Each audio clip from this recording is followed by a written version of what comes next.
So, COVID clearly kicked off a transformational journey for Cartier, especially for the digital PMO. Tom, you joined Cartier in 2016 with a mission to unlock the potential of e-commerce. Clearly, what maybe have been planned for 10 years ahead ended up happening much more than and sooner than you expected. What happened during COVID? What exactly were the opportunities that you had to unlock beyond e-commerce? Well, hopefully this is on. Yeah, as I just said in the video, I think no one really expected COVID and no one really prepared for it, I think, fundamentally. But I think what we saw is, which many retailers saw, was the fact that many stores closed, many markets closed, the buyers, the shoppers, our customers, the way that they were consuming completely changed.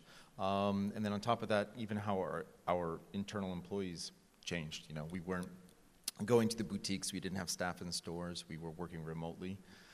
So, you know, it seemed like in a matter of weeks, we went from a very traditional 150-year-old French maison work style to a complete digitally focused way of working. And I think what we saw was, as I said, the proliferation of projects, requests, demands, the speed of what we needed to deliver grew 10 times, you know, within, I would say, 8 to 10 weeks. And we were certainly not in a place to scale the way we had been working for the past couple of years. So it really was a fundamental shift in not only how the world was working, but how we needed to work as a team to be able to deliver the demands of what we wanted at Cartier for our clients.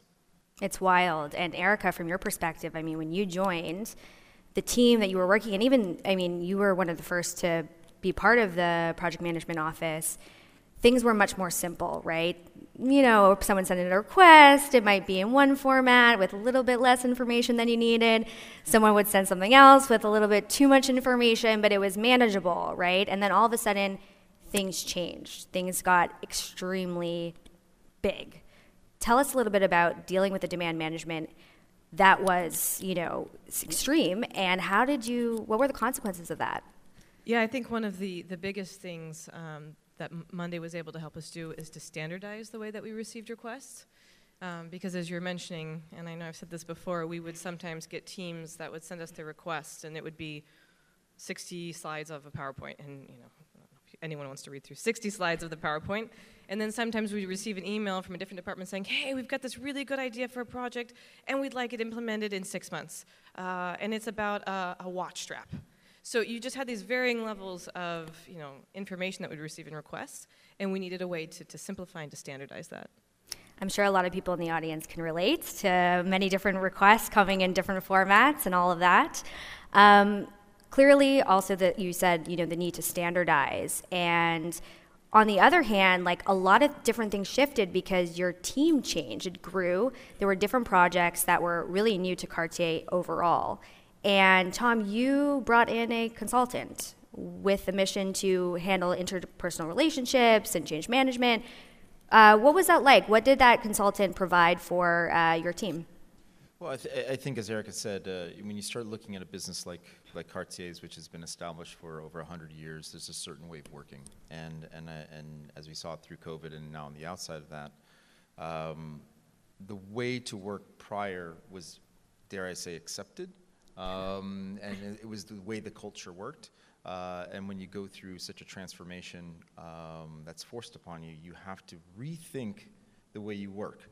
Not only within ourselves and our team, but also with our colleagues in other departments, our agencies, our vendors, and we're part of a larger group. So trying to have people understand where we were and where we need to go is not always an easy task. And I do think when you bring in outside help for just even for clarity or perspective, it can reduce the amount of friction or resistance to change. And I think that when you identify a platform such as monday.com to take you to a place where you need to go, there has to be a bit of evangelism. You know, you need to have somebody who's going to sit there and be an evangelist for the process to help guide people through, because it's not always adopted like that.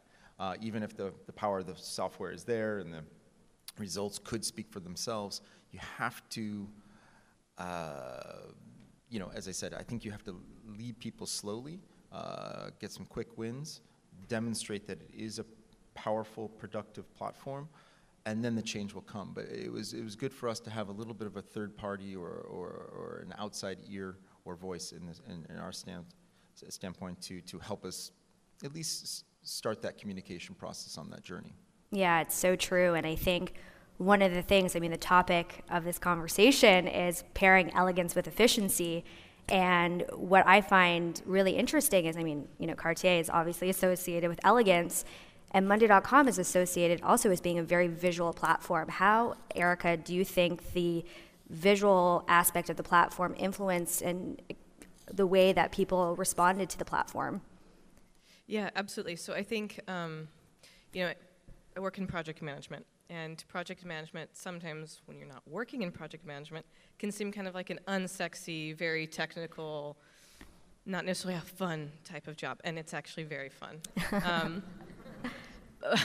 With us, it's a really good time. But what I loved instantly about Monday was it's very visual. And I think a lot of the times what happens in project management is you're trying to take lots of pieces of information, very complicated steps in a project, and you're trying to simplify them and to present them to individuals that are very, very far away from project management, that aren't interested in kind of the small details. And Monday visually represents that data and that information so clearly that it was perfect, particularly for an industry like ours that is not necessarily at all tech. Yeah, and just to add on this, I think your founder said it really well earlier, is I think also with the visualization that you have with Monday, you create a level of transparency. And the fact that anyone who's connected and using the platform can visually see where a project stands, where it doesn't stand, where it's late, where it's over budget. Not too much over budget, but it's that level of transparency that we as an organization, sorry, I should break the mic, we as an organization didn't necessarily have. And then when you're working in a large group structure, to allow people to even visually know what the queue is in the roadmap so that if they are submitting a request, there's a realization that Erica's team is handling 60 requests at the moment, and you're number 61, and therefore we may not get back to you in the next 30 minutes. And that's also, I think, from the visualization of the platform, creates that transparency. It keeps it simple. I'm a pretty simple guy. Pictures are good for me. Hopefully I can color code things and see them quickly, but that's the efficiency of working with management as well. You can't take them through 100,000 lines of projects. You need to have snapshots and visualizations that you can put in front of them very, very quickly so that they have the right datas, the right information to make actions and make decisions. And that's our job, and that's what, from a monday.com perspective, helps us manage up and that transparency. So overall, the visualizations work on so many different levels and can benefit managing down as well as managing up. Transparency is such a key value at monday.com. It's something that's throughout the company, at our company, but also something we want to give other companies as well. And it's, even when I looked at your project roadmaps and how people who have requests and they want to see where their request stands and whether, if you validated something and, it's passed through or it hasn't and it's put on hold, even just the ability to go refer back to it and having all that history of information is key. And then being able to flip it into a dashboard or a Gantt chart. When I came to your offices, a few months ago, we've had quite a few times together. It was just incredible to see the different ways that you've used the platform. It's so impressive. And I know so many people in the audience here have used monday.com in a variety of different ways, and it's so fascinating to see the way that you have taken advantage. I'd love to hear more about, we talk about standardization again, and how, and this is something I learned from you, 80% of what you do in project management is the same, and then the 20% is the unique part. How have you leveraged templates to help standardize and create further efficiencies? Yeah, so about 6 months after we started using Monday, I had a request to the team, and the request was to create a standardized project management template. Because what we were seeing is that, obviously, along with the number of projects that's grown, the team grew quite a bit as well. And so we'd onboard new people, and depending on the project manager, the project, you would sometimes have certain steps that would be forgotten, because it happens. You're working on 9-month-long projects. There's a lot of things to think about, and so things would be forgotten. And so the idea of creating a project template was kind of just to have this project checklist, that every time a project would be kicked off, you would have this checklist, and things would less likely to be forgotten. Beautiful. And beyond that, going back to the demand management, you also flipped all the requests into a form, right? So tell us about how that's working for you now. We love it. No, we still use the process. So it's interesting because I think it's been about 2 years now since we've been working with Monday. And that demand management process, so it's a form, a link that can be shared with anyone in the organization.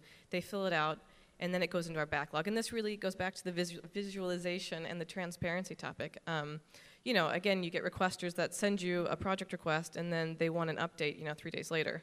And as Tom said, now the beauty is I can say, well, actually, you have access real-time data. You just go to this page right here. You can see where your request is in the backlog, which project manager's been assigned to it, and what the next steps are.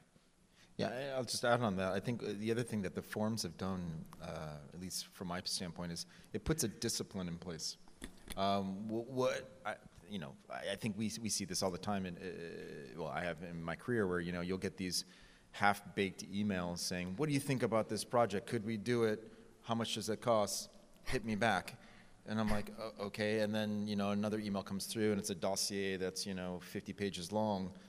And I think neither one of those is probably the appropriate one when you're trying to submit a project, but actually putting some guardrails around how to submit a project so that it can be evaluated against another project. So it forces people to go through a process, even though sometimes it could be frustrating or it takes some time to do it. But it also shows that you actually want to do the project. So you're going to go through the work to do some of the requirements that we ask. Therefore, when the project's requests come in, we can look at them equally, at least to the same sort of guardrails or frameworks, so that we can talk about them with as much context and detail that we need to be evaluated, approved, delayed, or cut. I mean, that's kind of what we have to do, and I think this form submission process has been, at least from what I see, really, really been beneficial to the team. Game changer. Game changer. Game changer. Awesome. So the other thing I wanted to talk about as well, I want to talk about the dashboards, but I also want to talk about Monday Work Docs. How many of you in the audience are using Monday Work Docs? Put up your hand. Yes. Awesome. So Monday Work Docs is clearly also a favorite in Cartier. Tell us about how you're using Monday Work Docs. What's been the benefits for you? So I think one of the things I love about Monday is just this ability to kind of centralize information. So in our project management team, what we do is we receive a request, we implement a project, and then when a project is finished, we do a handover to our maintenance team. And so the handover consists of, basically creating a document that explains what decisions were made during the project, how things function, and kind of a backlog also of the outstanding things that probably need to be fixed moving forward. And before we had this kind of hodgepodge of information that would come a little bit from Jira, a little bit in Confluence, then maybe some PowerPoints. And now what we're doing is we're doing this whole handover document directly in Monday, and we're linking the boards that we've used during the project management process directly into that document, which is great because then if you have questions, or maybe the person that's rereading the handover wants to go back and say, well, why was that decision made? All that information is right there. Yeah, and I think just the ability to add boards and charts and have this interactive way of working with the doc, being able to go into the board from the doc, having everything centralized in one space is exactly that, really, really impactful. And, dashboards, again, we've talked a lot about transparency, and I think, Tom, from your perspective, again, being able to have this 40,000-foot view, but also have an interactive dashboard, being able to dive deep if you need to. How has that changed meetings for you? Also putting together presentations. Well, yeah, I think we can PowerPoint each other to death if we choose to, and I think we're all used to that, and I think when you use something like monday.com, it can actually for us, we can go to a meeting and do live dashboards right out of monday.com. I mean, you don't need to have a PowerPoint. So as long as you're comfortable presenting that way, it actually becomes much more interactive. And I think, when we use those types of presentations and we use Monday, again, because of the visualizations, the charts, that we can choose or not to choose, the information that we want to display is in real time, which is fantastic as well. But I think when management sees it that way, and if they have a question, you can actually dig into the data pretty quickly and say, instead of saying, oh, it's in the appendix, or let me come back to you tomorrow with that information, or somebody in my team who's asleep on the other side of the world will get back to you on next week. It really gives you an opportunity to do a live presentation. And as long as all the data and all the information is up to date, I mean, it's pretty incredible what granularity you can get to in a presentation should you need it. And for me, and for us, I think when we're looking at projects, especially with management, I mean, a lot of what we're doing is pushing the roadmap. We're doing an internal sale, if you think about it that way. So the most amount of flexible data that we can have to represent or to push a project that we think creates value is gold for us. And so I think when you look at that and the way it's changed, the way we present, when we've chosen to go that way, it can be, as I said, it becomes a live presentation and has a lot of rich texture and information that can be very powerful in a different way than just click, follow up in an email. I mean, that's kind of a dead way of doing it these days. So I've seen great benefits when we've presented in this sort of format. I mean, we couldn't agree more, obviously. One of the other things that I'd love to touch on is the fact that you're taking a lot of requests from, across the business. And clearly a lot of people who might not be using Monday are exposed to the platform. And that organic growth has happened naturally, right? Where has monday.com kind of expanded throughout Cartier outside of the PMO, even within the PMO, but different use cases? Where have you seen the growth? Either one of you can answer that. She's like your best advocate. Oh, how much time do we have? All jokes aside, we have seen interesting use cases. We've got our manufacturers, the people that are actually creating products using Monday, which is very cool. Media teams, communications, marketing. But one of the ways in which we also use the platform in the team, which is interesting, is we do our budgeting in there, actually. And I think you would traditionally think of a tool like Excel, and Monday's been great for us. Yeah, I mean, for me, that's the biggest benefit for me personally, is having a live budget inside of Monday, because if you think about it, as those project requests come through the form, they're getting put in as a line item with an associated budget next to it. And if all of that can flow in naturally from all the different requesters, you start to create a line item or a pool of budget that is being representative of a set of projects that could happen in the future, on top of all the ongoing costs that we normally have. So you have a really good view into the budget, and then obviously with all the things that we see on the screens behind us earlier, if you're tracking your budgets and your projects and then actually putting the value that's being spent again above or below the initial budget, you have a very good opportunity to see your budget in real time. And not something in some corporations where you'll see budgets every quarter. Depending on the spend rate, they have to close it. You got to wait for auditing to go through things, and you could have a much bigger delay on the feedback of some of your spends. Where here, at least, maybe it's not official, but it's a pretty good run rate of how you're managing your budget to the minute. Again, it's live data, and as long as it's being populated, for me, that's been one of the biggest benefits for me as a manager to help Erica's team, our department, really managed to be successful, especially when you're in a chaotic time like COVID. It was like you couldn't figure out where you're spending money because everybody's doing everything so quickly. So for me, that's one of the biggest benefits of Monday, which is maybe not what it was intended to do, but that's how we've chosen to use it, at least for me. No, there's a lot of very cool use cases. Yeah. I love that. And that's always the power, I think, of monday.com, because the use cases are limitless. You might start off with, digital projects, and then it goes into budgeting, and then, manufacturers. That's super cool. I would love to see that. I think that'll be our next time we do something is flying over there to film how they make products with Monday. That's awesome. So with that, I'd love to close off with understanding maybe what's next for you guys. What's another use case you might want to try out with monday.com? What's a new area you want to tap into? Oh, she should be on your product team right here. She probably has 1,000 ideas right now. To take Monday throughout the entire organization. Yeah. No, I mean, all jokes aside, I really love the transparency and the breaking of silos. And I think that anytime you work in a big corporation as we do, there's automatically some silos. And I really believe in the platform. And I think that there's so much efficiency that can be gained if we're all working on the same thing, on the same platform.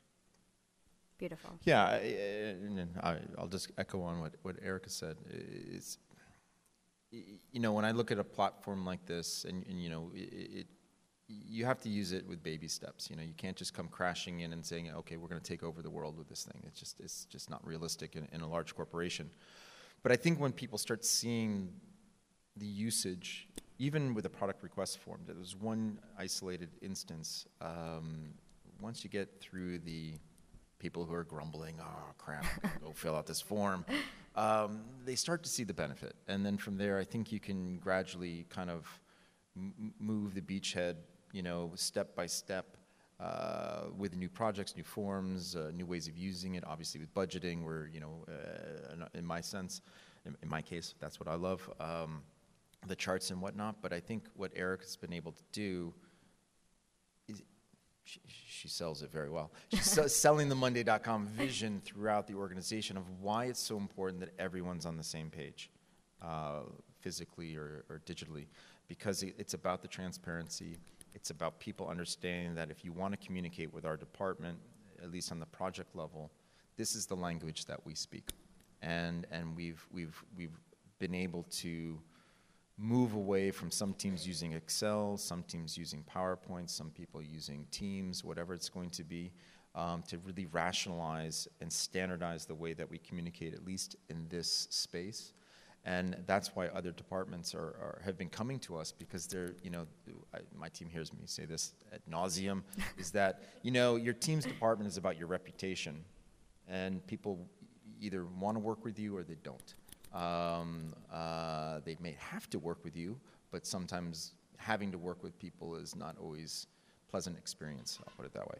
And we like to think that, or we at least like to try to make sure that our reputation is that we're going to be completely transparent. We have a process. We want you to be a part of that process. And where and when we can share our process and the way that we work with your departments, and if you want to adopt everything that we're doing, please use it. There's nothing is ours, if that makes sense. It's the tool that we use, and we hope everyone would use it, because then we could all communicate in the same sort of project management language, which for us right now has been a blessing with monday.com. So, I think that's, for me, she's got more of a manifest destiny of just taking the world. I'm looking Don't forward. believe everything he says. No, I'm much more in the sense of just trying to make sure that everyone's on the same page, so that the communication becomes simple, straightforward, and can be digested very quickly to make good decisions. That was really, really powerful and so true. And I would, part of what you did was also kind of, share your thoughts and philosophy with the audience. What would you sort of leave as a closing thought, a recommendation for someone or another company in your shoes looking to use monday.com in this way or expand it across the organization? What would you say to them? Oh, no, you go. You take it. You tip of your tongue. I mean, it's what I think for me, as I said before, you need to have a use case. Why am I using, what is the problem that I need to solve, or the experience that I need to make more efficient? Because we were talking about this at dinner last night. I'm so concerned about the way people work together in this hybrid world now, in the sense that, not that we shouldn't be doing it or we should be doing it, it's the way we work today, that a lot can be lost on a Teams call or a quick WhatsApp. And believe me, I don't love being in the office, so that's not saying, but I'm not saying get in the office. What I'm saying is that I think it's important that we all speak the same language so that you can reduce the stress and the friction in our day-to-day lives at work. And for me, when you find that situation where you have a problem or you have a gap, and monday.com could be the solution, for me, it's baby steps. It's find that use case, try to implement it, show that it's successful for this moment or this opportunity, and let people see the result. And from there, it's inevitably going to bubble into something new. Because as the founders were saying earlier, it's so flexible, you can create it to be what you want. You may not even know what you want yet out of it.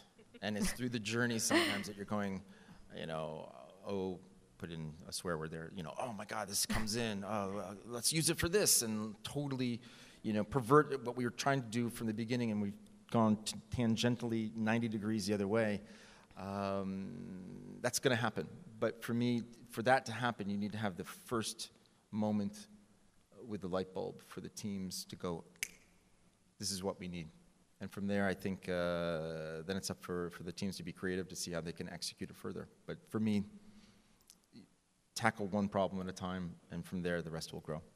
You may have anything to add. I would just add that I think, no matter whether you work for Cartier and you're in jewelry and watchmaking, which is a fairly big company, or you're in a smaller one, I think at the end of the day, we all have fairly similar issues that we're trying to solve and similar challenges.